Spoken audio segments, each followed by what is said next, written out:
Hello, today we will learn what are wrapper classes in Java. Wrapper classes in Java are part of java.lang package. These convert primitive data types into objects.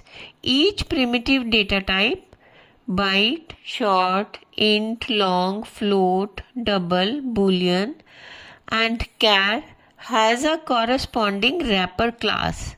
Byte, short, integer, long, float, double, boolean, character, respectively. In this example, we convert a primitive int to an integer object using integer.value of method.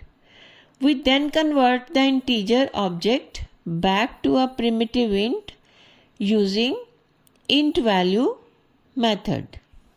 In another example of wrapper classes, we convert a string object to primitive type using integer.parseInt method. We then convert the primitive value back to string object using toString method of wrapper class integer.